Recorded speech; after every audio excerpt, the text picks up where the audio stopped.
Hello, ओम नमः शिवाय। मैं हूँ Shivangi Srilata Rai Chatterjee. Welcome in my channel Srilata's open window. Scorpio, this is your reading. ये जो रीडिंग है ना, ये 3 महीने का रीडिंग है। आने वाले 3 महीना यानी जुलाई, अगस्त एंड सितंबर 2022 के एनर्जी के ऊपर ये रीडिंग है। हम लोग 3 कार्ड का रीडिंग करेंगे। First card for your July reading, second card for your August reading and third card is for your entire September reading. हम लोग स्पेसिफिकली फोकस नहीं कर रहे हैं कि किस तरफ स्पिरिट लेके जाना चाहते हैं, बट स्टिल स्पिरिट का जो मर्जी उसी तरफ हम लोग रीडिंग करेंगे। Let's start with your July month. Okay, first card July energy for Scorpio. Oh यन, अच्छा। Second loyal heart. oh wow. And the clean it up, this is for September. Okay, July, August, September. Scorpio, that's good. चलिए हम लेनोर्मैन deck से 3 card लेंगे। I am sorry, मेरा बोलती बंद हो गया इतना सुंदर कार्ड देख के। लेट्स डू समथिंग लाइक, पहले इसका कार्ड ले लेते हैं लेनोर्मैन डेक से, उसके बाद we will clarify them. Scorpio, अगर आपका जन्म का राशि स्कॉर्पियो है यानी मून साइन, आपका एसेंडेंट यानी लग्न अगर स्कॉर्पियो यानी वृश्चिक है, या तो फिर आपका अगर सन साइन है, तो ये रीडिंग आप सुन सकते हैं। आपके साथ रेजोनेट हो भी सकता है। ओह माय गॉड, देखो ये कार्ड गिर गया था, मैं उठा के लिया। देखो again is the chit chat loyal heart. देखा, cards are repeating. I don't want to take this but I have to, already मैंने क्रॉस कर लिया, सो मुझे लेना है। Okay, so 12। Okay, second is the bouquet. Oh my God. Third is the garden. Okay. देखो मुझे ना कुछ कहना है। जैसे कैंसर का रीडिंग मैं थोड़ी देर पहले किया। स्कॉर्पियो, अगर हो सके तो आप जाके बात देख सकते हो, सुन सकते हो। यहाँ पे देखो ये वाला कार्ड कैंसर का आया था, ये वाला कार्ड आया था, और मुझे ऐसा लग रहा है जैसे आपका किसी कैंसर, अच्छा वहाँ पे जो कम्बिनेशन था that can be fire and water, like Aries cancer या तो लियो कैंसर या तो सजिटेरियस एंड कैंसर। तो जो भी है, अगर आपका कोई भी ऐसा कनेक्शन था, मुझे रियूनियन दिख रहा है। मुझे ऐसा लग रहा है जैसे आप अपने आप को रिफ्लेक्ट कर रहे हो, किसी के प्रति आपका ना बार बार अट्रैक्शन जा रहा है, आप किसी को स्टॉक कर रहे हो, आप वापस जाना चाहते हो किसी के साथ, फिर से वो पुरानी बातों को याद करके आपको, आपके अंदर एक ना फेमिनाइन एनर्जी का ग्रो हुआ है। You just want to love your partner again. तो ये सब आपके अंदर हो रहा है। यू जस्ट वांट टू क्या कहते हैं उसको, propose that person again, loyal heart की तरह। 35, 5 + 3 = 7। और यहाँ पे देखो क्लीन इट अप। अब सारी भूल चूक माफ़, कहते हैं ना कि मेरे जो भी भूल चूक हुआ है माफ़ कर देना। तो वैसे ही सारी अपनी गलतियाँ आप धो धा के सबको, आप सामने वाले को बोल रहे हो अगर माफ़ कर सको तो प्लीज़ माफ़ कर दो, and let's go for a second round, let's do something, you know. फिर से हम दोनों के लिए बन जाते हैं और बहुत प्यार में जीने लगते हैं। चलो क्लैरिफाइंग कार्ड्स लेते हैं और देख लेते हैं स्कॉर्पियो यानी वृश्चिक के लिए जुलाई, अगस्त, सितंबर स्पिरिट एग्जैक्टली क्या कहना चाहते हैं। I think it is a pure love reading. Okay, तो लेट्स सी। जो लोग पहली दफ़ा मेरी चैनल पे विज़िट करने आए हैं और मुझे सुन रहे हैं, I really appreciate, thank you so much. Please please please मेरी चैनल को सब्सक्राइब करो एंड बेल आइकन को ज़रूर दबा देना, ठीक है ना, ताकि मेरी बनाई हुई सारी रीडिंग्स आप तक पहुँचे। Okay, first card for third party, 3 of Pentacles, Taurus, Virgo, Capricorn, 3 of Cups, Cancer, Pisces, Scorpio and the Hanged Man.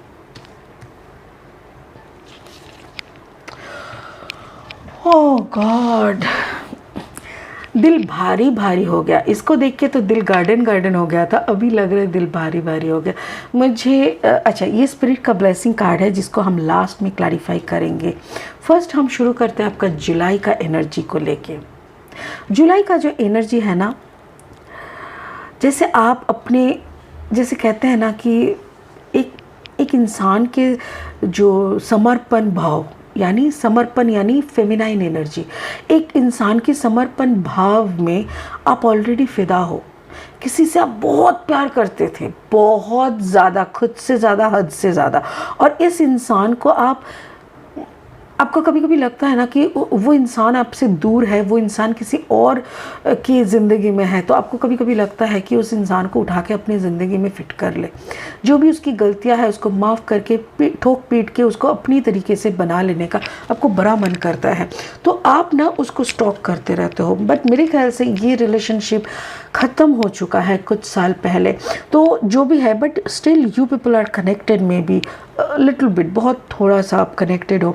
और यहाँ पे जो दिख रहा है कार्ड नंबर 12, ये है आउल, कार्ड नंबर 12, यहाँ पे 7 है बट यहाँ पे 12, 2 + 1 = 3, यानी यहाँ पे आप शायद उस कैरेक्टर की थर्ड पार्टी थे। अगर वो इंसान का शादी हो चुका है कहीं पर और उसके बाद आप एंट्री किए हो उसके लाइफ में, तो मेरे ख्याल से आप उनकी ज़िंदगी का थर्ड पार्टी थे, जो भी है, बट स्टिल आप दोनों में बहुत प्यार था, बहुत ज़्यादा, क्योंकि थर्ड पार्टी मुझे ऐसा दिख रहा है जैसे यस आप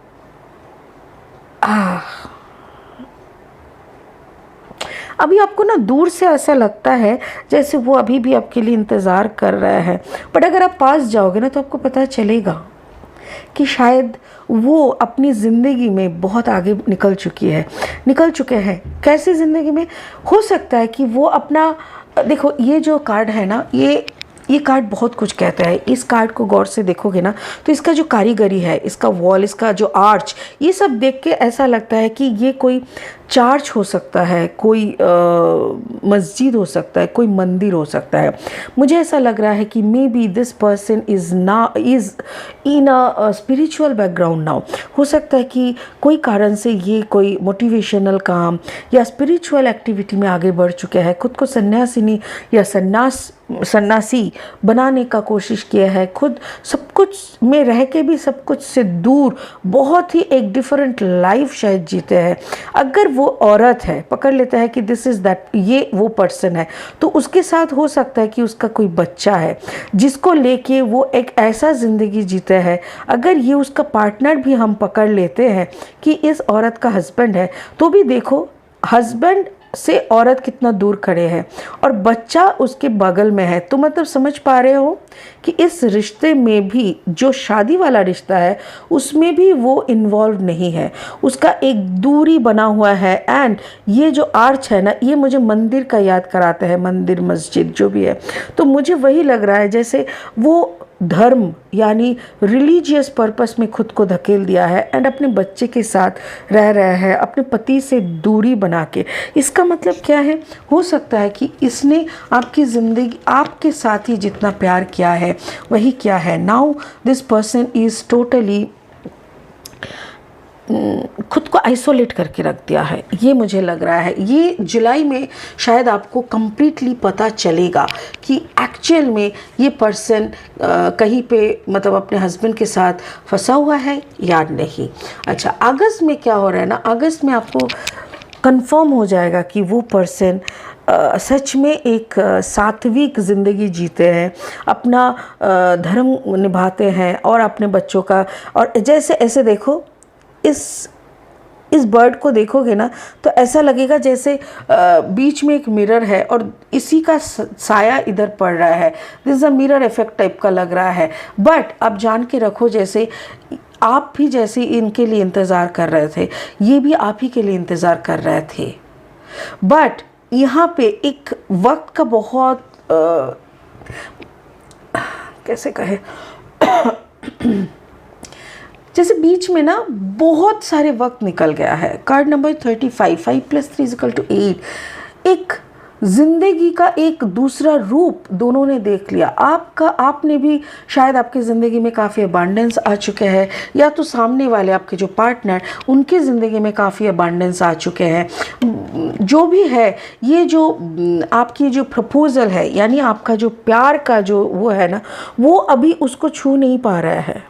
आपको पता है कि आपके पर्सन जिसको आप देख रहे हो, जिसके लिए आप सोच रहे हो, वो अभी भी कहीं ना कहीं आपके लिए इंतज़ार में है, या तो फिर आप ही के लिए, आप ही तक उसने खुद का बाउंड्री बना दिया है। बट स्टिल आपसे और जुड़ नहीं पाएंगे, जुड़ना नहीं चाहते। आपका जो बुक, आप उनको अगर प्रपोज करेंगे या ऑफ़र करेंगे अपना लव अगेन दोबारा, तो वो नहीं ले पाएंगे। क्यों?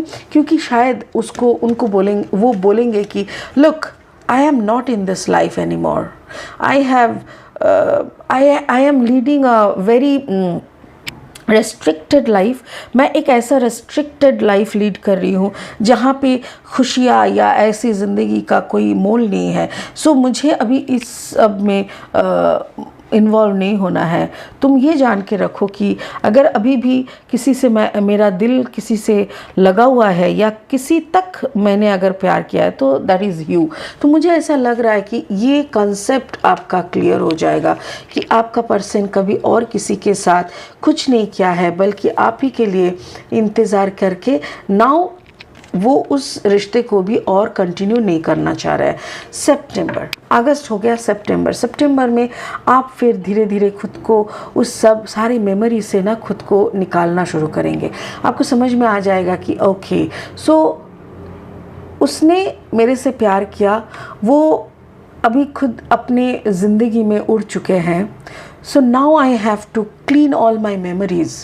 मुझे भी अपना सारा मेमोरी, सारा याद, सब कुछ कट करना पड़ेगा। जो भी आप लोगों के कनेक्शंस हैं, आप लोगों में अगर फ्रैंकली स्पीकिंग अगर आप लोगों में कोई सेक्सुअल रिलेशनशिप था, तो उसको भी कॉर्ड कटिंग कहते हैं, उसको भी आपको कट करना पड़ेगा so that you can have a fresh new life. तो वो आप करने का कोशिश कर रहे हो और उसी में आपको समझ में आएगा वो है एक्चुअल में। वो जब आप करोगे ना, तब आपको पता चलेगा आपके आसपास आपकी स्पिरिचुअल, आपकी एंसेस्टर एनर्जीज़ है जो आपको हेल्प करेंगे। आपकी ज़िंदगी की सारी गंदगी जैसे हट जाएगा। जो गंदगी in the sense old memories, of course old memories are always गंदगी। क्यों मैं बताती हूँ? क्योंकि ओल्ड मेमोरीज़ लोगों को पीछे खींचते हैं, बट नया रास्ता बनाने के लिए रुकावट बनता है, ब्लॉकेज बनता है। तो उसको जैसे आप क्लीन कर लोगे, आपकी ज़िंदगी में फूलों की बरसात होगी, एक अच्छा बगीचा बनेगा और आप फिर से उसी ध्यान मगन सिचुएशन में आ सकोगे। Card number 12, 2 + 1 = again 3। तो मैं वही कहना चाह रही हूँ कि आप सरेंडर मोड में तभी एक्चुअल सरेंडर मोड में आ पाओगे।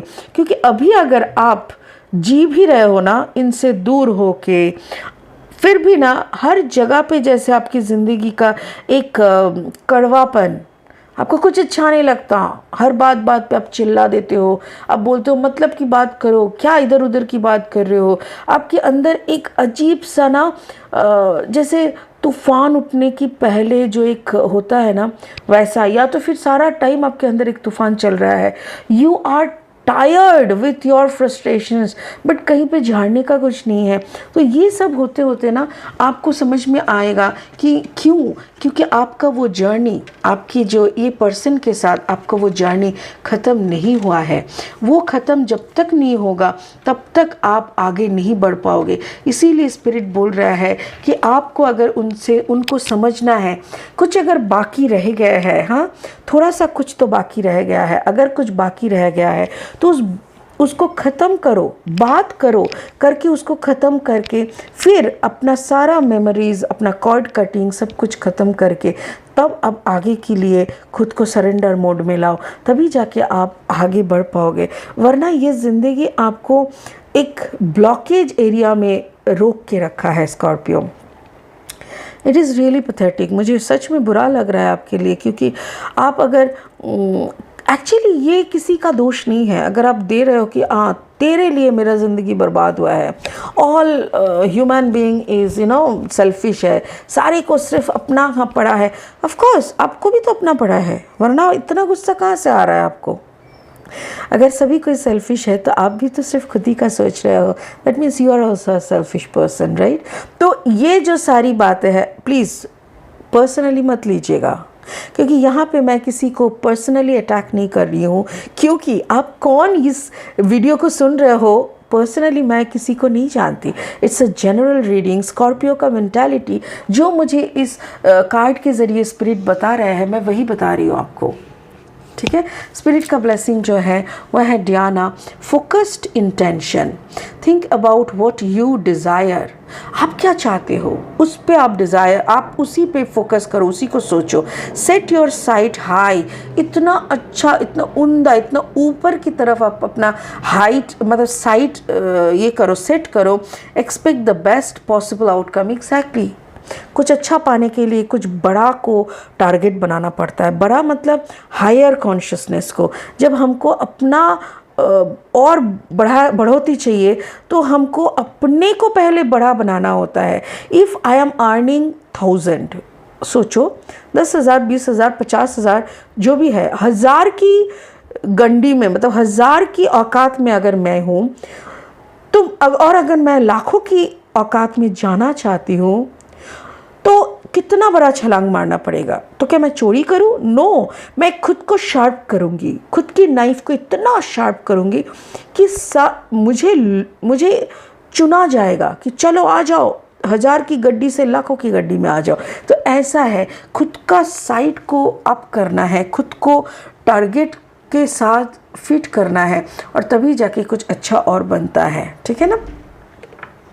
तो मुझे लग रहा है कि आज का ये जो रीडिंग है स्कॉर्पियो, यू गेट इट, आपके लिए बहुत ही क्लियर मैसेजेस था। और ये जुलाई, अगस्त, सितंबर का है। बहुत जल्दी अक्टूबर, नवंबर, दिसंबर, ये 3 महीने का रीडिंग लेके आ जाएंगे। मेरी एक पुराने फ्रेंड मुझे ये सजेशन दिया कि 3 मंथ्स का भी निकालो, बिकॉज इससे लोगों का बहुत हेल्प होगा। सो थोड़ा बहुत ओवरऑल एनर्जी का गाइडेंस आपको मिल गया है। Enjoy this reading. बहुत जल्दी दूसरा रीडिंग लेके आते हैं। ठीक है, तब तक के लिए बहुत खुश रहिए। ओम नमः शिवाय का जाप करिए। ओम नमः शिवाय। Thank you so much.